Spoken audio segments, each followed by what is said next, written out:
치솟는 집값에 부동산 대책만 현 정부 들어 18번째입니다.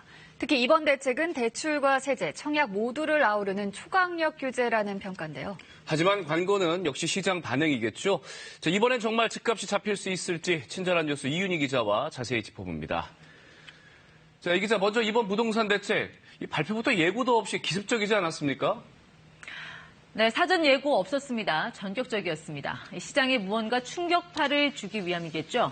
물론 시장이 놀란다고 해서 집값이 잡히는 건 아닙니다만 이젠 더 이상 내놓을 대책이 없을 걸 하면서 정부 정책 의지를 비웃는 듯한 부동산 시장에 강력한 시그널을 주고자 했던 것 같습니다. 말씀하신 대로 내용도 초고강도라고 할 수 있습니다. 어제 발표 현장을 잠시 보면요. 은성수 금융위원장, 김현준 국세청장이 자리에 나왔습니다. 금융기관을 관리 감독하고 세금 걷는 기관 아닙니까? 부동산 대책 발표 때는 잘 나오지 않는 분들입니다. 그러니까 이번 대책은 대출과 세금이라는 강력한 정책 수단이 동원된다는 걸 정부가 강조하는 신호로 보입니다. 네, 문재인 정부 들어서 벌써 18번째 부동산 대책입니다. 단도직입적으로 묻고 싶은 게 이번엔 정말 집값 잡히는 겁니까? 잠시 서울의 주간 아파트 가격 상승세를 그래프로 보여드리겠습니다. 보시는 것처럼 24주 연속 쉬지 않고 올랐습니다.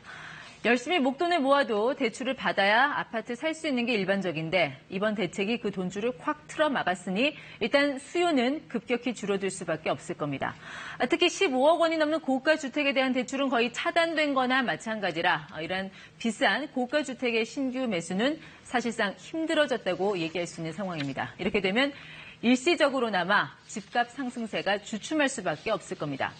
문제는 이 효과가 얼마나 갈 거냐는 겁니다. 그동안 나온 대책들, 파리 대책과 가계부채 종합대책, 재건축 안전진단 강화, 9.13 대책 등 일일이 열거하기도 어려울 정도로 많았는데요. 큰 틀에서 보면 대부분 수요를 누르는 정책이었습니다. 문제는 이런 정책은 곧 내성이 생기고 규제가 없는 지역으로 번지는 이른바 풍선 효과도 나타났다는 겁니다. 네, 말씀하신 대로 이번 대책으로 대출이 확 옥죄어들었는데 이렇게 되면 서울에 집 마련하는 게 소원인 서민들의 꿈을 이루기가 더 힘들어지는 게 아닐까요? 네, 이 실수요자들의 우려를 말씀하신 것 같은데 서울 아파트 평균 가격 약 9억 원 정도입니다. 지난달을 기준으로 봤을 때 서울의 주택을 한 줄로 길게 세운다고 하면 딱 가운데 오는 주택이 8억 8천만 원 정도입니다. 지난해 기준으로 보면 평균 소득의 셀러리맨이 20년 넘게 한 푼도 안 써야 살 수 있는 겁니다.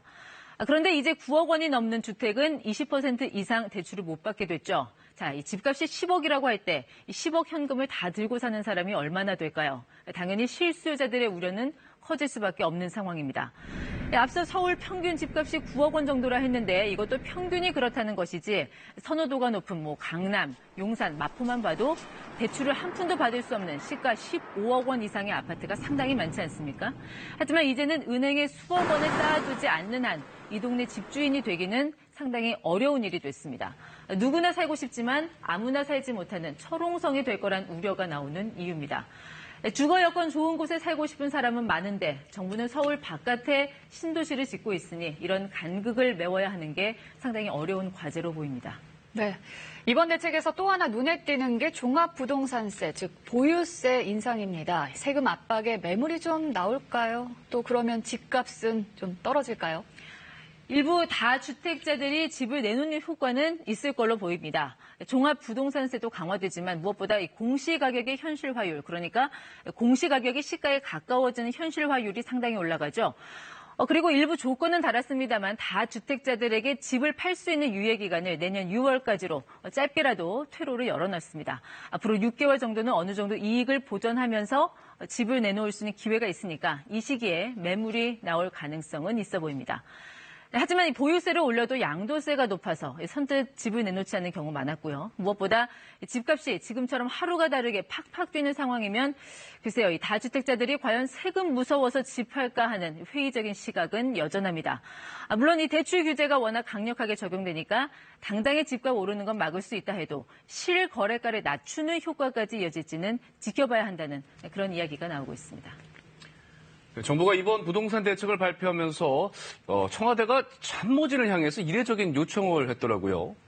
네, 정부 대책이 발표됐던 날 청와대가 참모들에게 다주택자는 집을 팔라고 권고했습니다. 노영민 대통령 비서실장이 집을 2채 이상 보유한 고위공직자들은 한 채를 제외한 나머지를 이른 시일 안에 처분하라고 말했습니다. 집을 팔아야 하는 대상을 비서관급 이상 고위공직자 그리고 수도권 내 2채 이상 보유로 한정했고 여기에 불가피한 사정이 없다면이라는 단서까지 달았습니다. 다만 비서실장의 지시가 아닌 권고라고 설명했습니다. 노 실장의 이례적인 권고는 이번 대책에 솔선수범하라는 경고임과 동시에 청와대 참모들을 향한 이른바 내로남불식 비판을 사전에 차단하기 위한 포석으로 풀이됩니다. 정부의 18번째 대책이 나오기까지 일부 청와대 참모들은 정작 부동산으로 자기 재산을 불리고 있다는 비판에서 자유롭지 못했기 때문입니다. 이른 시일 안에 처분하라고 했으니 추후 이 부분도 지켜볼 만한 대목입니다. 친절한 뉴스였습니다.